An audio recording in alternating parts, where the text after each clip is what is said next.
Hello students, welcome to the class. So this is part of the polity lecture series that I am doing on cases. Supreme court के जो important judgments हैं उसके ऊपर ये वाला lecture series का part है. तो आज हम start कर रहे हैं बेटा शाहबानो केस के साथ. शाहबानो केस एक बहुत ही महत्वपूर्ण केस है और ये सीरीज का सेकेंड क्लास है. पहला क्लास एस.आर. बोमई के केस के साथ स्टार्ट हुआ था.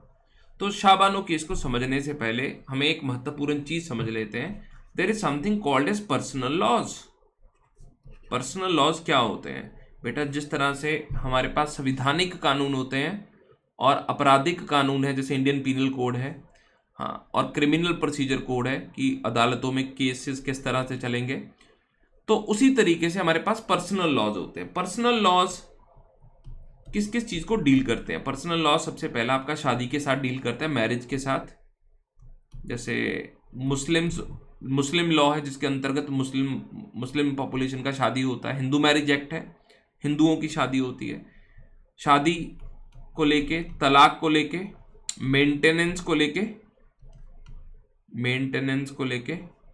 एलिमनी को लेके, डिवोर्स को लेके, मैरिज को लेके, इनहेरिटेंस को लेके, आपने इनहेरिटेंस को लेके, अडॉप्शन को लेके, आपने बच्चा अडॉप्ट करना है, पिताजी की जायदाद कैसे इनहेरिट करेंगे, एलिमनी और मेंटेनेंस क्या होता है लेक्चर के कुछ मिनटों के बाद बताऊंगा मैं, तलाक और शादी. तो इन सब चीजों को लेके बेटा पर्सनल लॉज होते हैं.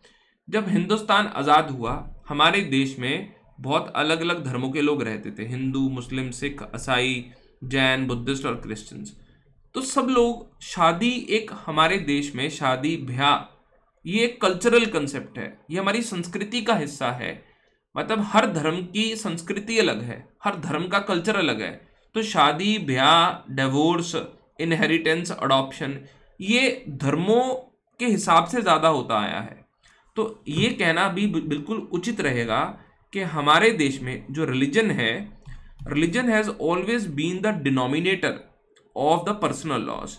तो जितने भी पर्सनल लॉज हैं उनका जो एक बहुत महत्वपूर्ण डिनोमिनेटर है ना बेटा, वो रिलीजन रहा है. Now something very very very important, क्योंकि धर्म को हम इतनी ज्यादा प्राथमिकता देते हैं और धर्म को हम बात कर रहे हैं कि हम धर्म को मिटा दें with respect to personal laws, और हम क्या लेके आए, लिबरल लॉज से उसको रिप्लेस करें. लिबरल लॉज मॉडर्न वैल्यूज से बेटा उसको रिप्लेस करें ताकि हमारे पास एक यूनिफॉर्म सिविल कोड आ जाए. So there should be uniform civil code. ठीक है, हाँ. तो बेटा 1962 में क्या होता है? शाहबानो कौन है अब ये समझते हैं. शाहबानो बुजुर्ग महिला थी जिनके पति का नाम मिस्टर खान था. तो खान साहब ने क्या करा, शाहबानो को बोल दिया कि मैं अब तुम्हारे साथ नहीं रहना चाहता. मोहम्मद अहमद खान ने शाहबानो को बोल दिया मैं तुम्हारे साथ नहीं रहना चाहता, क्योंकि उनकी दो बीवियां थी, एक शाहबानो भी बीवी थी, एक अलग भी बीवी थी उनके पास, और इनके 5 बच्चे थे. 3 बेटे थे इनके और 2 बेटियां थी. और शाहबानो के पति ने इनको बोल दिया कि भैया तुम जाओ एक अपने अलग घर में रहो, ठीक है, कि मेरा तुम्हारे साथ बनती नहीं है, झगड़ा हो गया है. और उन्होंने इनको तलाक तलाक तलाक बोल दिया. शाहबानो कहती ठीक है मैं अलग हो जाती हूँ, कोई बात नहीं है, आप मुझे मेंटेनेंस दीजिए. मेरे पास पैसा नहीं है, मेरे पास जायदाद नहीं है, ठीक है ना, मेरी वो उम्र नहीं है मैं पैसे कमा पाऊँ, ठीक है, तो इसीलिए मुझे पैसे दे देने दीजिए आप. तो इनके जो पति थे, मतलब मोहम्मद अहमद खान साहब ने मना कर दिया शाहबानो को कि भैया मैं तुम्हें पैसे नहीं दूंगा. तो इस बात से जो नाराज हो गई शाहबानो मैडम, तो शाहबानो जी ने दरवाजा खटखटाया. किसका? मध्य प्रदेश का कोर्ट का दरवाजा खटखटाया. तो मध्य प्रदेश की कोर्ट ने शाहबानो को पैसे दे दिए, मेंटेनेंस दे दिया. अब ये जो मेंटेनेंस दिया गया, ये किस कानून के अंतर्गत इनको मेंटेनेंस मिला शाहबानो को, ये समझना बहुत ज्यादा जरूरी है. देखिए हमारे पास क्रिमिनल प्रोसीजर कोड जो है 1973 का जो कानून है, उसमें एक बहुत महत्वपूर्ण सेक्शन है, सेक्शन 125. तो सेक्शन 125 के अंतर्गत 1973 में मेंटेनेंस दे दिया गया. तो मध्य प्रदेश की हाई कोर्ट ने शाहबानो को ये मेंटेनेंस का अमाउंट लगा दिया कि अब आपको इतना पैसा आप अपने पति से लेंगी. इस बात से नाराज हो गए मोहम्मद अहमद खान मोहम्मद अहमद खान शाहबानो को मेंटेनेंस कैसे मिल सकता है? क्योंकि वो कहते कि जो मुस्लिम लॉ है, जो शरीयत है, उसमें मुस्लिम महिला जो है वो मेंटेनेंस कबूल नहीं कर सकती। क्यों नहीं कर सकती? वाई? क्योंकि अगर आप शरीयत को पढ़ते हैं तो शरीयत में एक बहुत महत्वपूर्ण कंसेप्ट है, और वो कंसेप्ट क्या है? इद्दत का कंसेप्ट है बेटा। अब आप पूछेंगे कि ये इद्दत का कंसेप्ट क्या होता है? इद्दत का कंसेप्ट होता है कि जब किसी महिला का या तो पति मर जाता है, समझ गए, हाँ, या पति के साथ डिवोर्स होता है, तो इद्दत 3 महीने का, हाँ, या 128 दिनों का, 3 तो वैसे 90 बनते हैं, बट कुछ कुछ जगह पे 128 भी और कुछ कुछ जगह पे 3 भी है, तो मैं 3 दोनों चीजें बता रहा हूं आपको, और मैं दोनों चीजें ही मैंने स्लाइड पे लिख दी हैं, ठीक है, हाँ। तो लगभग इतने समय के लिए, इद्दत के पीरियड के लिए मुस्लिम महिला को मेंटेनेंस मिलता है। जब पति डिवोर्स दे देता है मुस्लिम महिला को, तो 3 महीने के लिए तो उसको मेंटेन करता है, उसका घर, उसका खाना, उसका पीना, ये सब चीजें इद्दत के पीरियड में वो देखता है, उसको पैसा देता है। बट इद्दत के पीरियड के बाद वो महिला को सब चीजें अपनी देखनी होती हैं। अब सवाल ये भी पैदा होता है कि अगर महिला प्रेग्नेंट हो तो इद्दत का पीरियड, जब तक बच्चे की डिलीवरी नहीं हो जाती, डेट ऑफ डिलीवरी, तब तक इद्दत का पीरियड लंबा भी हो सकता है, 6 महीने, 7 महीने, 8 महीने, ठीक है ना, हाँ, definitely not more than 9 months. तो इद्दत का पीरियड इस तरह से एक्सटेंड भी हो सकता है। अगर इद्दत के पीरियड में महिला के बीच में और पुरुष के बीच में दोबारा से सेक्सुअल इंटरकोर्स हो जाता है, तो वो डिवोर्स भी खत्म हो जाता है, ठीक है ना। तो मेंटेनेंस की बात आती नहीं है, क्योंकि वो दोबारा से शादीशुदा के तरीके से रहते हैं। अब ये भी बहुत महत्वपूर्ण सवाल है, क्या शादीशुदा कपल्स भी एक दूसरे से मेंटेनेंस क्लेम कर सकते हैं? Answer is yes. ये जरूरी नहीं है कि डिवोर्स के बाद ही मेंटेनेंस मिलता है, शादीशुदा भी मतलब मेंटेनेंस ले सकते हैं एक दूसरे से, अगर उनमें डिवोर्स भी नहीं हुआ है। अब सबसे इंपॉर्टेंट जो बात निकल के सामने आती है, तो वो ये है कि ये जो पैसे मांगे शाहबानो ने, और शाहबानो को जो पैसे मिले, वो किस कानून के अंतर्गत मिले? क्रिमिनल प्रोसीजर कोड 1973 के अंतर्गत मिले। अब ये जो क्रिमिनल प्रोसीजर कोड है, ये तो बिल्कुल अपनी आंखें बंद कर लेता है धर्म को लेके। ये नहीं देखता कि कौन हिंदू है, कौन सिख है, कौन मुस्लिम है, कौन सिख है, कौन ईसाई है, कौन जैन है, कौन बुद्धिस्ट है। क्या इसी तरह के हमारे पास और भी कानून है जो धर्म को लेके आंखें बंद कर लेते हैं? बिल्कुल है। हमारे पास इंडियन पीनल कोड है, हमारे पास डोमेस्टिक वायलेंस एक्ट है। अब क्रिमिनल प्रोसीजर कोड हो गया, इंडियन पीनल कोड हो गया, डोमेस्टिक वायलेंस एक्ट हो गया, ये जितने भी ये सारे कानून हैं, इस तरह के कानून, तो बेटा इन सब कानूनों को हम सेकुलर लॉज बोलते हैं। तो इन सब कानूनों को हम सेकुलर लॉज बोलते हैं कि ये सब सेकुलर कानून है। तो जितने भी सेकुलर कानून हैं, चाहे कोई हिंदू हो, चाहे सिख हो, चाहे मुस्लिम हो, ये सबके ऊपर अप्लाई होंगे। तो ये जो शाहबानो का केस था, जिसका वर्डिक्ट किस साल में आया बेटा? इसका वर्डिक्ट आया 1985 में। ये समझना बहुत जरूरी है। 1985 बहुत इंपॉर्टेंट साल था। 1984 में राजीव गांधी की सरकार आई थी। जब इस केस में, शाहबानो के केस में, जो उस समय के चीफ जस्टिस ऑफ इंडिया थे, वाईवी चंद्राचूड़ थे, इन्होंने क्या बोला? इन्होंने ये बोला कि जो हाई कोर्ट का फैसला है शाहबानो को पैसा देने का, वो बिल्कुल सही है, ठीक है ना। और जो पैसे हाई कोर्ट ने लगाए थे, वाईवी चंद्राचूड़ जी ने उन पैसों की अमाउंट को और बढ़ा भी दिया। और इस केस को हम बहुत बड़ा माइलस्टोन मानते हैं।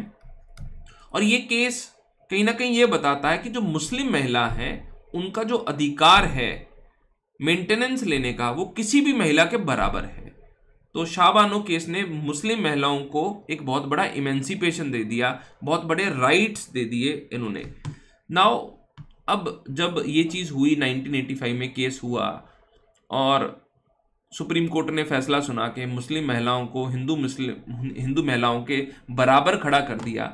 इससे मुस्लिम सेक्शन का एक तबका बहुत बड़ा नाराज हो गया हमारे देश के प्रधानमंत्री से। तो राजीव गांधी जी से नाराजगी होगी उनकी काफ़ी ज़्यादा। तो राजीव गांधी की सरकार ने उनको खुश करने के लिए, मुस्लिम सेक्शन को खुश करने के लिए, वो एक कानून लेके आए, एक अलग से कानून लेके आए। वो कानून क्या लेके आए? वो Muslim women protection of divorce act 1986। तो ये वाला बेटा कानून आया। इस कानून ने क्या करा? This law ओवरटर्न्ड the verdict in Shah Bano case. इस कानून ने ये बोला कि सिर्फ इद्दत के पीरियड तक ही मेंटेनेंस देंगे, मतलब 3 महीने या 128 दिन तक। तो इस कानून में स्पेसिफिकली डाल दिया बेटा राजीव गांधी जी ने कि केवल इद्दत के पीरियड तक ही मेंटेनेंस दिया जाएगा। बट इस कानून को जब सुप्रीम कोर्ट में गया तो सुप्रीम कोर्ट ने बोल दिया कि ये कानून तो चलो ओवरऑल ठीक है कि मुस्लिम के लिए अलग डिवोर्स लॉ होगा, but something very very important कि that liability can not be restricted to the period of इद्दत।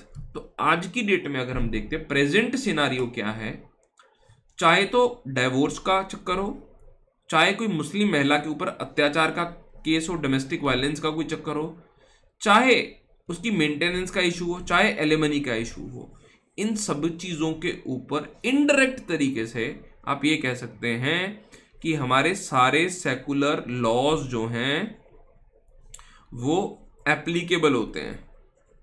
सारे सेकुलर लॉज एप्लीकेबल होते हैं। All the secular laws they basically apply, ठीक है ना, चाहे डोमेस्टिक वायलेंस है, चाहे मेंटेनेंस है, चाहे एलिमनी है।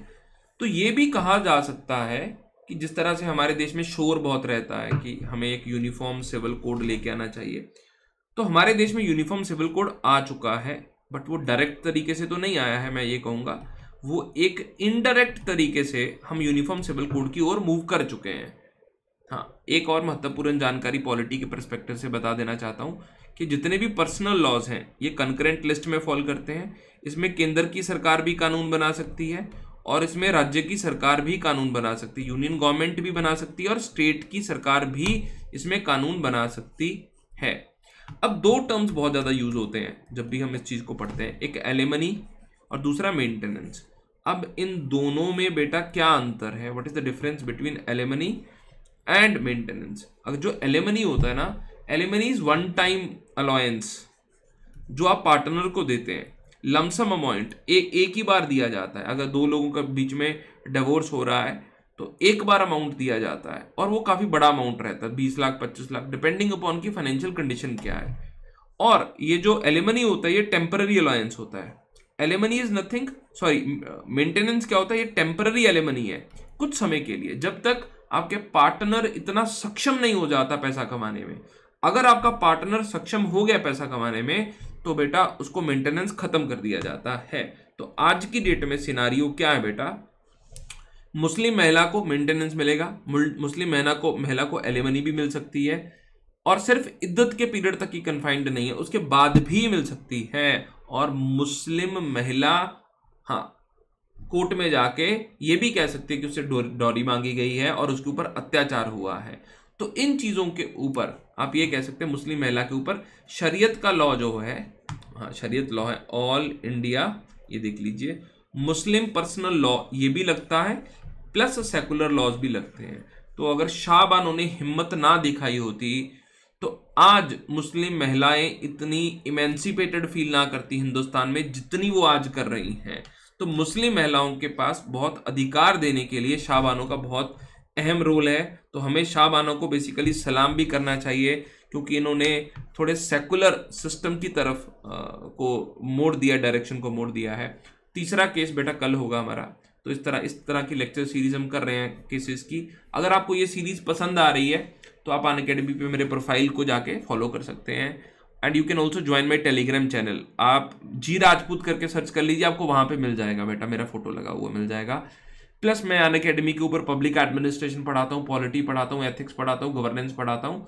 अगर आपको ये सारी चीज़ें पसंद आ रही है, मेरा पढ़ाने का तरीका पसंद आ रहा है, तो आप सब्सक्रिप्शन भी ले सकते हैं यूजिंग कोड जी राजपूत। बहुत अच्छे तरीके से अनअकैडमी पे प्रिपरेशन हो जाता है आपका।